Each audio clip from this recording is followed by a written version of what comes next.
heck of a win tonight for our group. You know, just continuing to learn, and learning is a lot more fun when you're winning. We have a lot of guys that are young and been in some huge games and versus really good teams, and continue to be put in different situations.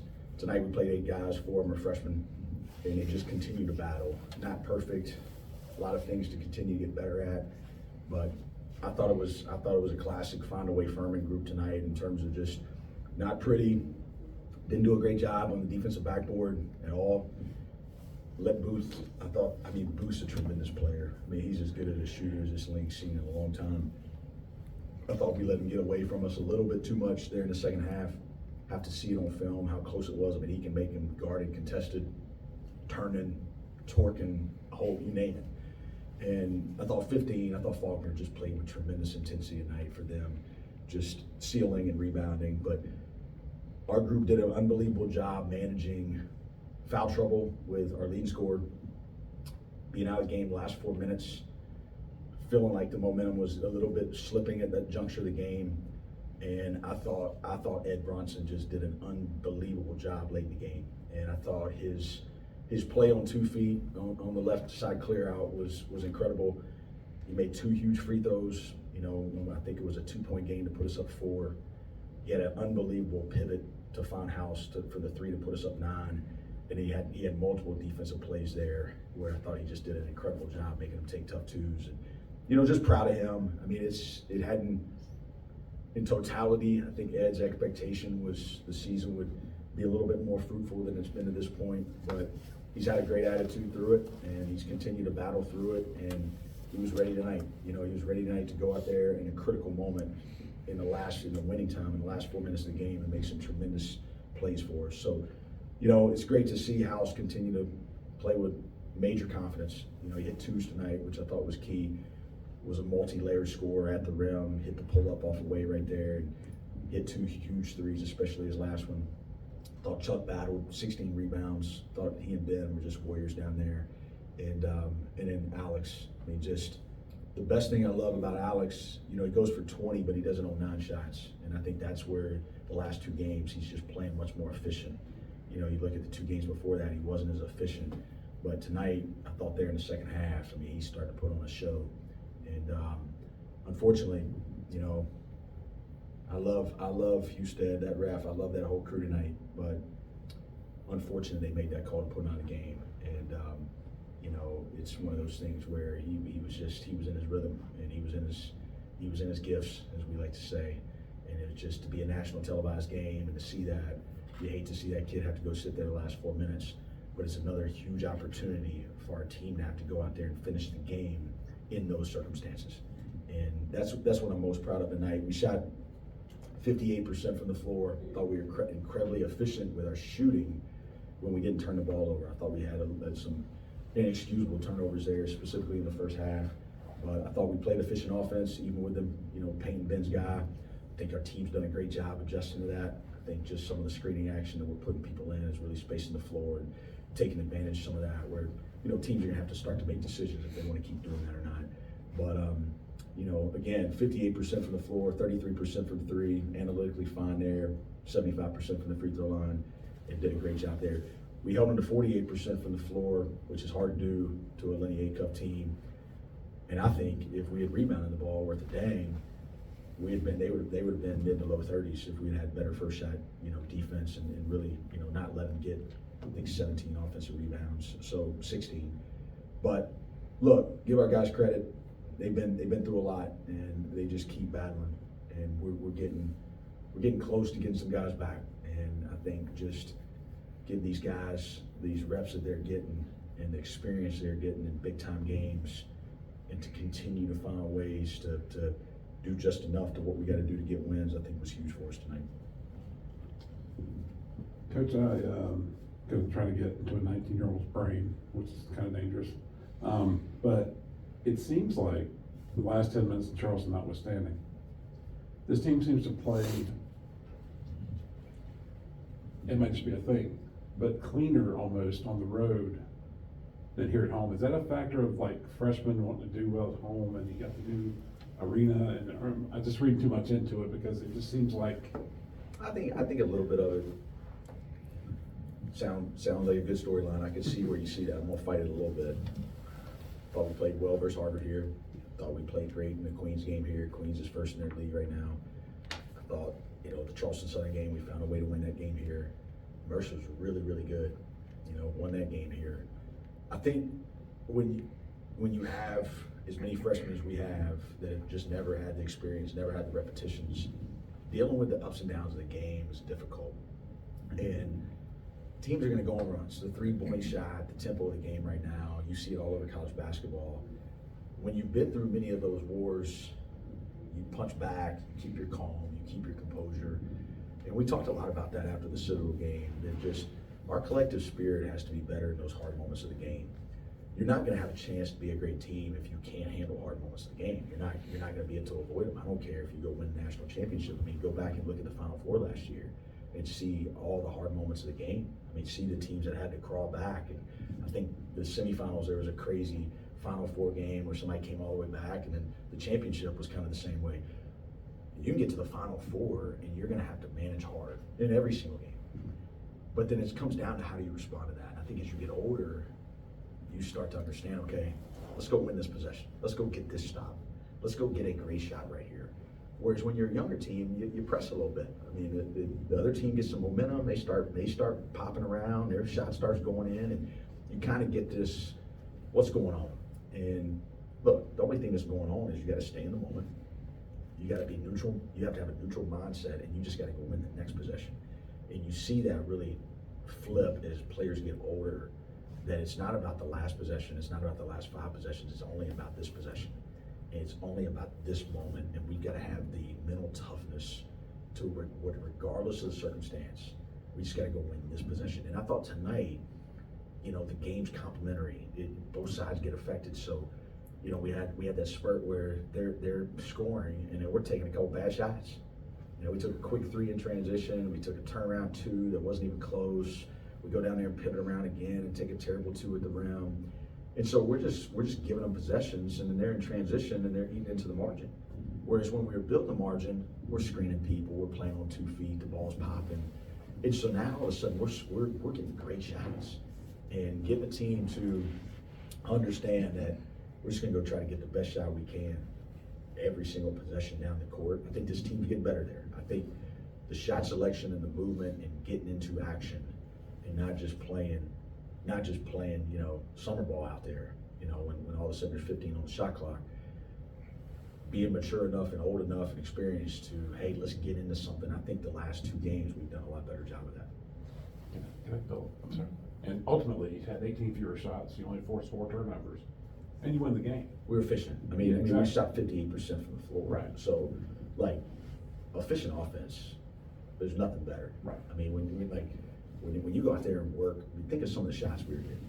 I mean, when the ball was going side to side, we were screening, we were spaced well, the ball was popping. I mean, we're getting some layups, we're getting tee-up threes, we're getting drives. They were doing some stuff in the first half of the game that we weren't quite prepared for. Just, 3-quarter zone pressure to zone, and then staying in zone some and going man some. And we finally just said, hey, just go play out of this, and who cares what they're in, just go play. With a young team, you got to be able to do some of that. You got to be able to. The solving is not always what's the perfect play, what's the perfect action. It's can you put them in something that works for whatever they're doing, and then just let them just go play. And we got to a zone man hybrid action that if they were in man, we were doing certain things with it, and if they were in zone, we were doing certain things with it. And our guys did a great job, when we pushed the margin to play out of that concept. Is a product of maybe what you're talking about, Alex, I think is 7 of 11 from 3 in the past 2 games. Is that a product of efficiency, or is it sort of shot selection, or is it both? Can you talk about that? It's both. I mean, Alex is a unique individual. I mean, I love coaching him. I love him as a person. I love him as a player. I love his attitude. That's the best thing about him. The Citadel game and Wednesday night in Charleston, we stayed in Charleston because we had to go to Greensboro the next day. He's in my hotel room until almost midnight. And it wasn't blame. It wasn't why this, why that. It was, I got to play better. I got to figure this out. And, you know, we're going through some things with him where, look, he's leading scorer on the team. He's a really good player. People are trying to take him out. Game plans are revolving around him. Our job as coach to put him in situations to be successful in the midst of that. His job is to go out there and make sure we're getting great shots and we're getting great movement. And trusting for him, he's gifted with the ball in his hands. And a lot of players, when they make that jump from high school to college, they want that ball in their hands. Well, as we got to the league and after he went to Birmingham, and I think he had 27 in Birmingham, well, the next couple teams just started committing 3 guys to him. You know, like, they're gonna ball screen, we're just gonna bring the whole house in here, and like, we're gonna make him pass it out. And it stressed him a little bit. And you know, our job was to make sure, hey, look, we gotta put you on the ball some, but then we also gotta get you off. Let's get the ball out of your hands a little bit. Now let's get it back to you. Let's put these guys in some screening actions, some closeout situations. And now you've got to learn how to have the shot selection discipline to go take great ones, because Alex Wilkins is he's a 40% 3-point shooter. I promise you he is. I watch him shoot every day. But he's taken some tough ones, not as much the past 2 games. I mean, you look at the one he hit in Greensboro, Tom House on the post up, throws out to him, step in 3, nails it. Next play down, we cut a guy in front of him, he holds the corner, we throw it to him, he step ins, he nails it. He's taking better shots, and he's got what it takes in terms of his personality. He's got the confident humility that I like in players.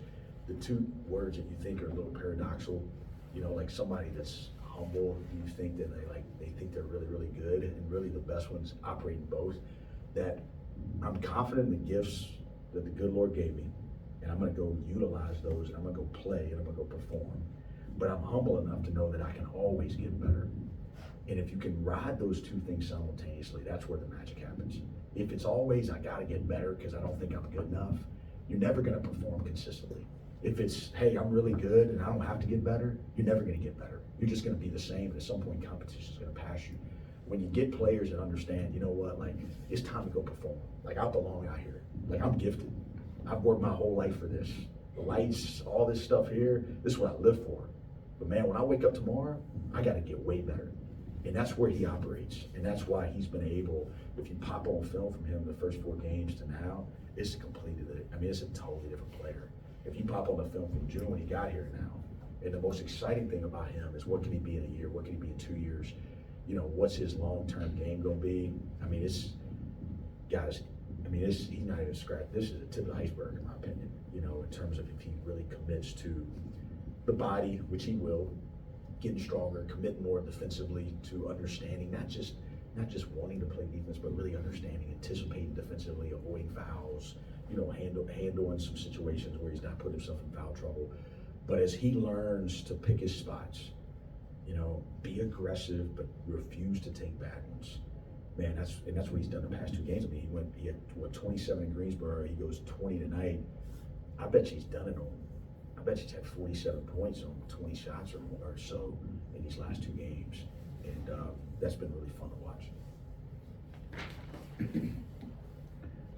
Coach, just that last 4 minutes, you mentioned Alex getting whistled for his 5th foul. Then you have Ben that gets whistled for his 5th foul. Those 2 points could have easily swung the pendulum the other way. How would you describe the way your guys really banded together those remaining 6 to kind of secure the win there? You know, we just kept trying to stay calm on the sideline, and you know, my job in those situations is trying to, you know, get everybody relaxed. The bench got a little stiff, players were getting a little stiff. We had the unfortunate situation that it's my fault too. Like I got to call timeout right there. You know, I mean, I couldn't see it, and I probably needed to get in better position to see it, and I just assumed that he was taking the timeout with the ref because that's what we had talked about in the huddle, that hey, if it gets to 3.5, just take the timeout. I should have just taken it for him and not assumed he was calling it. But you know, when you don't get a timeout, you foul a 3-point shooter, you miss an offensive rebound, you miss a defensive rebound on the free throw line, they get it, you foul them, Booth hits a crazy 3. Like it can feel like it's unraveling a little bit. And you know, then we go miss a front end. And I thought our guys did a pretty good job in the last, I guess, you know, 30 seconds once we got out of some of that. Ed hits up 2 huge free throws. We didn't turn it over in Presso after that. We did a pretty good job there. And, you know, we did enough to just kind of calm everybody down and go out there and just figure out a way to do what we gotta do to get the win. And, you know, again, you're looking down there, we had nobody, I mean, I didn't have anybody put in, you know, I mean, we had Owen there, but just, he hasn't been in those situations, we're not gonna put him in those situations, so couldn't rest anybody, we couldn't really take anybody out, we just had to figure out how we had to get the ball in, and then we had to go down there and make free throws. Coach, you were up 14 with about 10 and a half to go, and they go on a little 6-0 spree, you call timeout, and Tom goes back in and busts a three. I think that's maybe the one they actually made it to, but anyway, the point is, I think Edrin did that at one point tonight too, and then Alex, every time he came in, it just seemed like he was making up for lost time. 20 points in 20 minutes. I mean, when you get that opportunity, you gotta be ready to take it, right? Absolutely, I mean, that's, February's about players. I mean, it's, people have scout reports, we all know each other. Like, February is when the guys that you enjoy performing, and the game's a gift, and like, let's go out here, let's go play. You gotta understand your identity, you gotta understand what you value as a program, you gotta know what you're trying to go out there and produce on the court, and then, man, let your gifts take over. And, you know, that's what February and March, it's gonna come down. I mean, we all remember watching Florida make that run last year, and we all know who Clayton is, you know what I mean? I mean, the boy made plays, and those are situations where you just watch games and you're just like, wow, I mean, tonight, I mean, look, Booth's out there making plays, Faulkner's out there making plays, right? And then we got Alex out here, Al's making plays, Ed comes in late making plays. It's fine to call ISO drive, but then Ed's got to drive in there and he's got to convert it. And that's what's different about basketball, different sports, for the most part, like, you know, the shared responsibility in it. The coach has to put them in positions to get good shots, but then the ball still has to go in. And you could be a really good shooter and you're making 40% of them. But man, in moments, you know, when you're playing for moments, that's when those balls, when we make the call to go, you know, on the clear play, we just scored on the clear play, and so then we called basically a fake clear play, and we had a double behind it to get House to three. And he's got to hit that, you know, like, he doesn't have to, but if he does, that puts it up 9, the crowd gets into it. You feel like, hey, we should be in the clear here unless anything crazy happens, which it almost did.